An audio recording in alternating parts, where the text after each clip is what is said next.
¿Cómo crees que une la Constitución de 78 a un joven nacido en Valladolid, como puedo ser yo, y a un señor de Barcelona, como puede ser tú?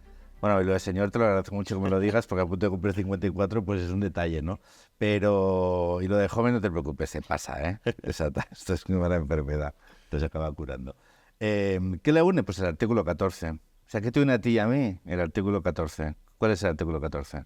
El cable de la igualdad. Pues muy bien, pues ese es lo que nos une. O sea, nos une la Constitución, nos une el espíritu que la alumbró, nos une el marco legal, pero no solo legal, sino de valores, de principios que define la Constitución. Pero fundamentalmente, si tuviésemos que resumirlo en uno principal, que es lo que le da realmente la potencia y el valor, y por lo que debemos defenderla, y por lo que debemos defenderla de sus enemigos, es el artículo 14.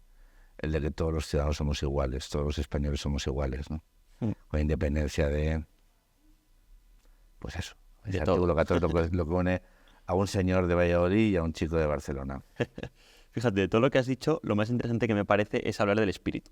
Y que encima creo que es lo más difícil para los jóvenes, porque de alguna manera, como texto legal, es evidente que estamos vinculados a él. Sin embargo, el espíritu de la transición o el espíritu que alumbró la Constitución es algo que si no somos capaces de, o no sois capaces de transmitirnos, y casi hablo así generacionalmente, pues es difícil que nos acojamos a él. Pero yo creo que verdaderamente eso es lo que te une más allá de un texto legal que bien tienes que cumplir, pero que si no sientes algún tipo de vínculo y no sientes que ese texto legal tiene una incidencia buena en tu vida, no te vas a sentir muy constitucionalista o muy vinculado a lo que es el proyecto de la España democrática del 78.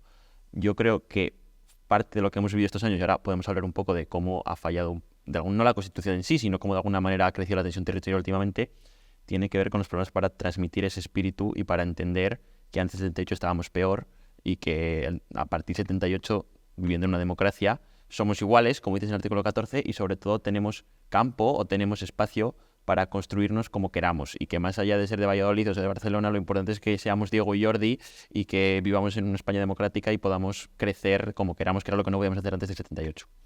Bueno, yo al final, lo del espíritu, esto tiene a veces también algunos riesgos, ¿no? Porque los espíritus se invocan, ¿no? Y los espiritistas existen. Entonces, cuidado con lo de los espíritus.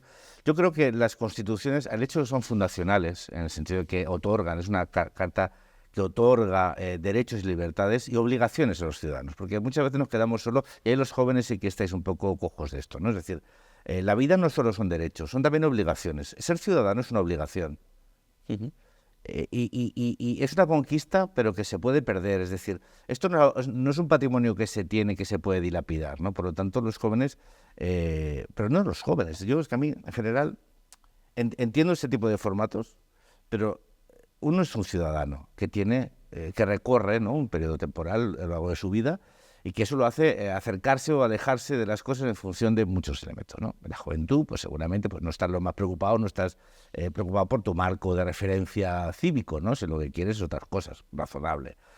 Pero sí que es cierto que tenemos que ser capaces de explicar qué significa esto. Y explicar sobre todo, uno, que es una conquista, que es un patrimonio que tenemos porque los que estaban antes que nosotros lucharon por conseguirlo, y muchos sí que lo hicieron, lo lucharon, o lo consiguieron, lo alumbraron, y que ese patrimonio hay que mantenerlo. No se puede dilapidar. Y no se puede pensar que eso es gratis y que eso se tiene porque uno lo merece. No.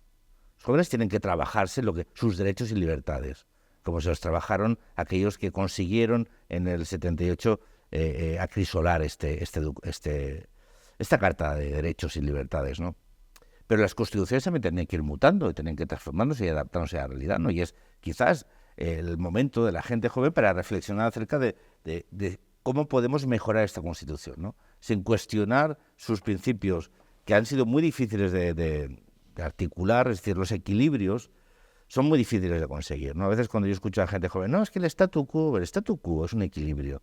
Cuando tú quieres cambiar un statu quo, generas unos desequilibrios muy grandes que hasta que consigues un nuevo statu quo es muy complicado. Entonces, si alguien es capaz de conseguir adaptar esta Constitución sin romper los grandes equilibrios y los grandes consensos, sea un ejemplo de madurez democrática, ¿no? Y yo sí que creo que ahí los jóvenes sí que tienen que estar reclamando cómo podemos adaptar esta Constitución a la nueva realidad, ¿no? Las constituciones definen unos valores, esos valores nunca, vamos a ver, los demócratas nunca trascienden, ¿no? La Constitución en el fondo no es más que una es una carta que define derechos y libertades dentro de un contexto democrático, ¿no?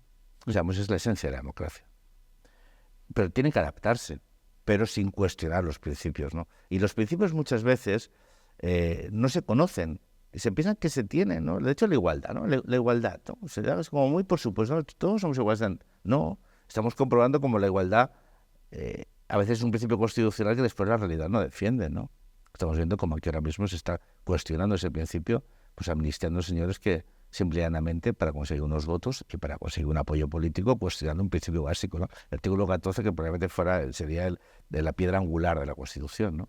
Pero ahí vosotros tenéis mucho que decir. Sin embargo, hay veces que uno también reclamaría que la juventud fuera mucho más consciente de los riesgos y las amenazas que sufre la Constitución y también fuera más beligerante a la hora de defenderla, ¿no? Pero beligerante en el sentido positivo y democrático, ¿no? No solo desde la queja, ¿no? Lo que no funciona, Sí. ¿cómo podemos transformarlo? Sí, yo tengo una visión muy parecida y es que creo que aunque, o sea, los jóvenes tenemos que de alguna manera encontrar la épica en la reforma.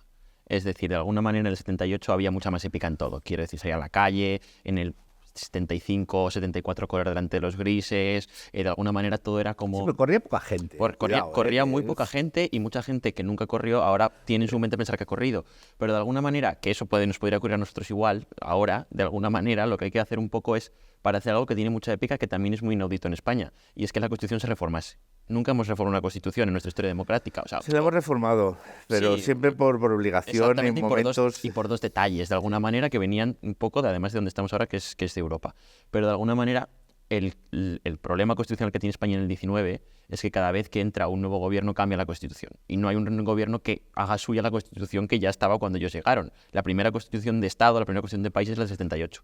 Entonces, sería bonito que de alguna manera encontrásemos nosotros la forma y la épica en ese momento reformista. De hecho, en esto hay motivos para estar triste, porque yo me metí en política pronto precisamente un poco por esto. Porque cuando yo tenía 17, 18 años, cuando entraba a la universidad, 19, parecía que en España, y Ciudadanos era partícipe de esto claramente, hablaba un poco de esto, de alguna manera generar el clima para que nos pudiésemos un día sentar todos y reformar nuestra Constitución sin romper lo que teníamos, bajo la premisa que yo creo que es la que tenemos que adoptar los jóvenes de todo desde el 78, nada contra el 78. Es decir, todo lo que nazca de lo que ya hemos hecho y que recojamos como una tradición democrática española, me parece bien. Pero esta idea de enmendar un poco lo que se hizo antes, como quitando valor a que Carrillo y Fraga se pusiesen de acuerdo, me parece muy... Sí, pero fíjate que esta épica, cuando se transformaba en política, muchas veces era desde la premisa del régimen del 78, ¿no? Hay que derrocar el régimen del 78. Eso decía gente que no tiene ni idea de lo que es el 78.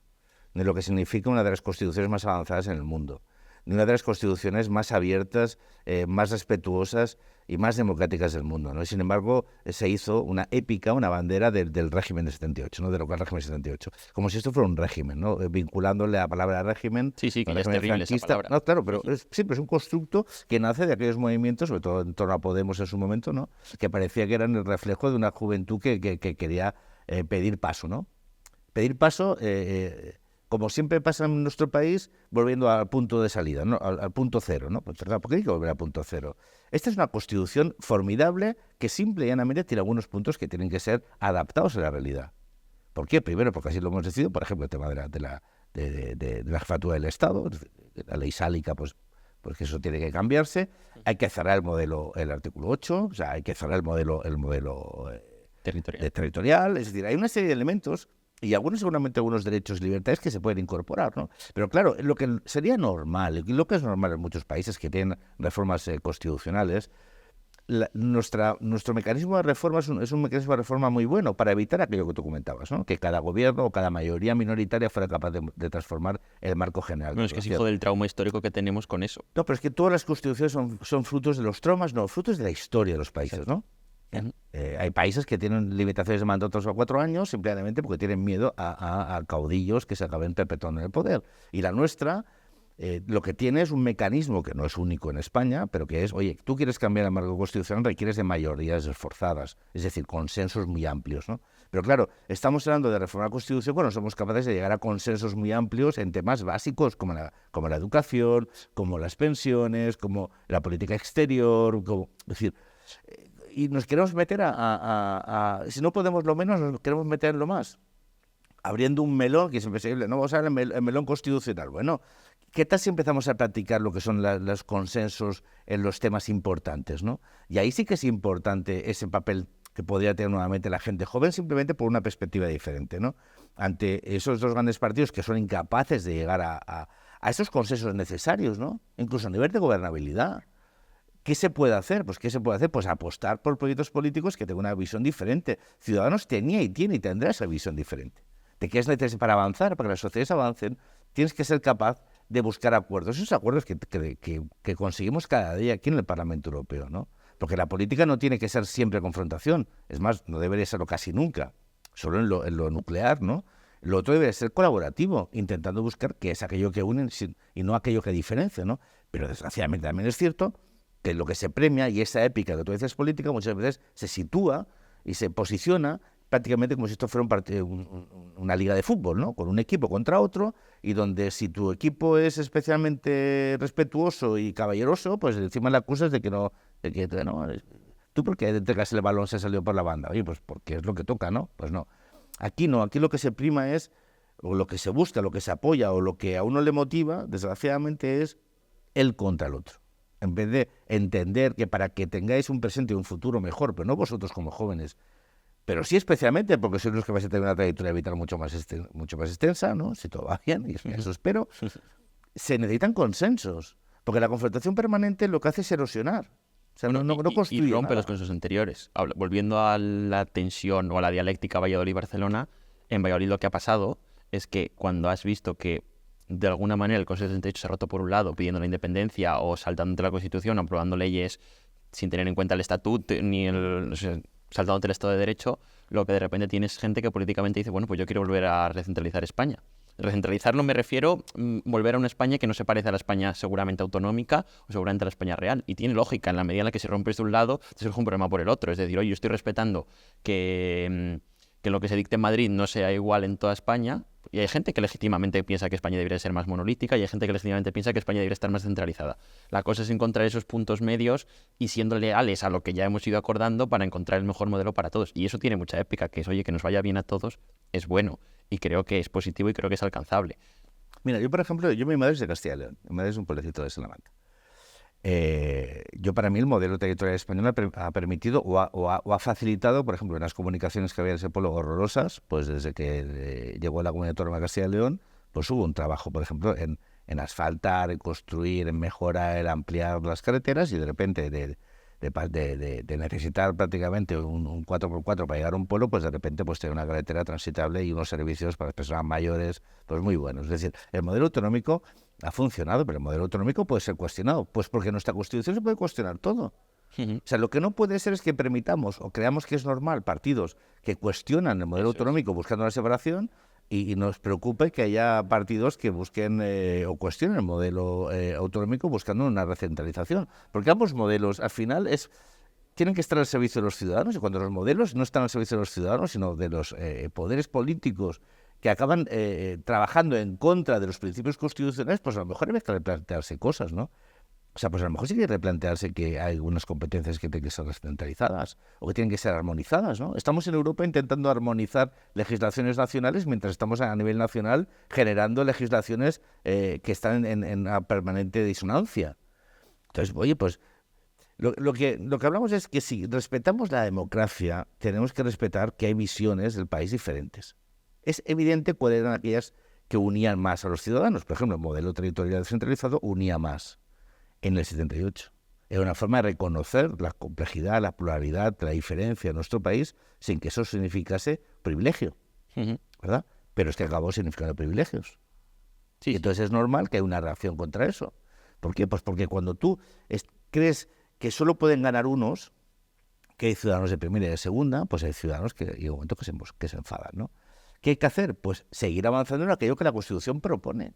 O sea, eso ha sido una mala declinación de la Constitución. La Constitución no es un código penal. La Constitución es una relación de derechos y libertades que después tienen que ser desarrolladas por el legislador, ¿no? Sí, eso es. Algunos que quieren convertir la Constitución en... No. La Constitución lo que determina es cuál es el marco. El derecho a la vivienda. El derecho a la vivienda es un deseo, claro, es un derecho. ¿Cómo se decline? Entonces la Constitución dice y al final no se cumple. No, perdón, la Constitución le está diciendo a los legisladores que existe una cosa que es el derecho a la vivienda.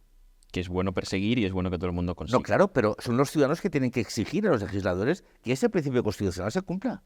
Pero la culpa no es de la Constitución, que no explica cómo hacerlo. Porque la Constitución lo que te está diciendo es que después sean las mayorías políticas y democráticas los que lo decidan. Pero para eso tiene que haber una ciudadanía exigente en eso. Sí, sí. Incluso legítimamente cada uno elija el modo, que eso es la democracia. Es decir, a veces la democracia no discutimos solo por fines, discutimos por el medio para llegar a ello. Y entonces es legítimo que cada partido con su programa intente Sí, pero no cuestiona la Constitución, porque yo estoy, tú lo habrás escuchado muchas veces, ¿no? Es que la Constitución apunta a derechos y después nadie... Perdona, la Constitución hace una cosa muy, muy potente, que es decirte que eso es un derecho. Pero tú como ciudadano tienes que saber que tú tienes un derecho para exigirlo, pero que también tienes obligaciones a cumplir, ¿eh? O sea, no solo, repito, no solo los derechos. Y creo que eso es un balance muy bueno, que hay que explicar que la Constitución te genera derechos y obligaciones como ciudadano, ser ciudadano, la ciudadanía... significa derechos y obligaciones, pero que después es el ejercicio de la ciudadanía que tiene que ser consciente, porque si uno no es consciente no puede ejercer un derecho. Lo ejerce formalmente, pero no lo está ejerciendo realmente, ¿no? Porque para ejercer algo tú tienes que saber qué tienes que pedir a cambio o qué es exigible a cambio, ¿no? O a quién tienes que exigir a cambio. Entonces, si uno no es consciente del derecho que tiene y las obligaciones, es difícil que exija y supervise y fiscalice a quien lo tiene que hacer, ¿no? Entonces, vivimos en una democracia donde, desgraciadamente, esos principios constitucionales y su declinación en la política, hay una disonancia, entre otras cosas, porque los ciudadanos no exigen. Y una sociedad que no es exigente, el problema que tiene es un problema de la Constitución que la anima, sino de que los ciudadanos no exigen que se cumpla. Pues nos quedamos con esa exigencia. Pues ya está.